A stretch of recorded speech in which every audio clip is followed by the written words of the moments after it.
வணக்கம் நண்பர்களே, welcome to Sindhu cooking. இன்றைக்கு பிஞ்சு முருங்கைக்காயில் செய்யக்கூடிய முருங்கைக்காய் பொரிச்ச குழம்பு ரெசிபி பார்க்க போகிறோம். வாங்கோ. தேவையான பொருட்கள்: 2 பிஞ்சு முருங்கைக்காய் தோல் சீவி நடுவில் கீறி எடுத்துக்கொள்ளுவோம், 2 பெரிய வெங்காயம், 1 டீஸ்பூன் வெந்தயம், அரை டீஸ்பூன் பெருஞ்சீரகம், 1/4 டீஸ்பூன் கடுகு, 3 டீஸ்பூன் மிளகாய்த்தூள், ஒரு லெமன் சைஸ் அளவு புளி எடுத்து கரைச்சி எடுத்துக்கொள்ளுவோம். தேவையான அளவு உப்பு, தேங்காய்பால் மற்றும் எண்ணெய். இப்போ வெங்காயத்தை நாங்கள் சின்ன சின்னதாக மெல்லிய தகடுகளாக வெட்டி எடுத்துக்கொள்ளுவோம். இப்போ ஒரு பேன் எடுத்து முருங்கைக்காய் பொரிக்கிற அளவுக்கு எண்ணெய் சேர்த்துக்கொள்ளுவோம். இந்த கேப்பில் முருங்கைக்காய்க்கு கொஞ்சம் உப்பு போட்டு பிரட்டி எடுத்துக்கொள்ளுவோம்.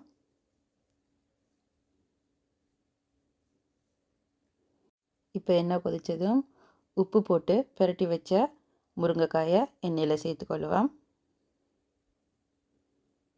நல்லா கோல்டன் ப்ரௌன் ஆகிற வரைக்கும் கொஞ்சம் நேரம் பொரிக்க விடுவோம். ஸோ இந்த ஸ்டேஜில் நாங்கள் வெளியில் இதை எடுத்துடலாம். இதே எண்ணெயில் இப்போ நாங்கள் வெங்காயத்தை போட்டு பொரிச்சு எடுக்க போகிறோம்.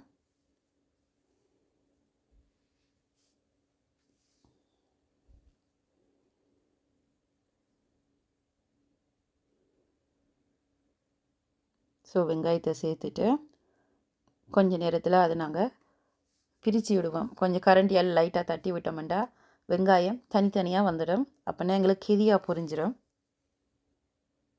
நீங்கள் லைட்டாக கொஞ்சம் தட்டி விடுங்கோ.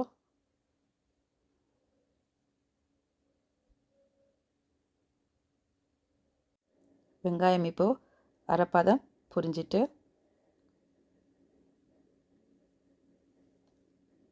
ஸோ இந்த ஸ்டேஜில் நாங்கள் எக்ஸஸாக இருக்க ஆயிலெல்லாம் வெளியில் எடுத்துடுவோம். நீங்கள் ஒரு சின்ன கிண்ணத்தில் எடுத்து வச்சுக்கொள்ளுங்க.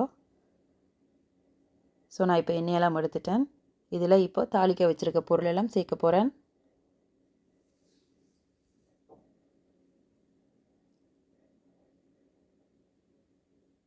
இப்போ எல்லாத்தையும் ஒன்றா கிளறி விடுவோம். ஒரு நிமிஷம் கழித்து நாங்கள் பொரித்து வச்சுருக்க முருங்கைக்காயும் இதோட சேர்த்துக்கொள்ளுவோம்.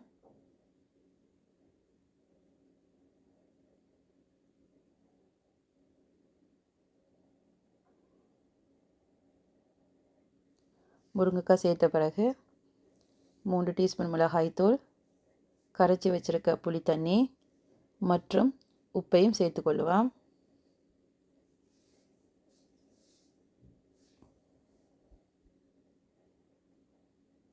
உங்களுக்கு தேவைப்பட்டால் நீங்கள் கொஞ்சம் தண்ணி ஆட் பண்ணிக்கொள்ளுங்க. நான் ஒரு அரை டம்ளர் தண்ணி ஆட் பண்ணிக்கிறேன். ஒரு 5 நிமிஷம் நாங்கள் கொதிக்க விடலாம். அப்போ தான் மிளகாத்தூள் வாசம் போகும்.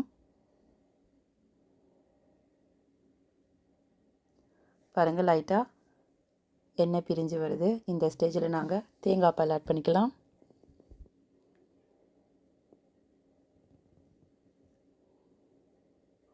தேங்காய் பால் ஆட் பண்ணி ஒரு 2 நிமிஷம் நீங்கள் கொதிக்க விட்டால் போதும். எங்கள் கறி தயாராகிடும்.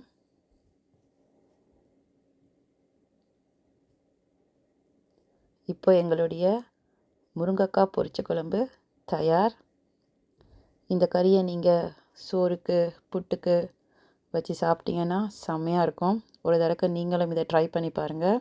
எப்படி இருக்கு எனக்கு கமெண்ட் பண்ணுங்கள். Thank you so much.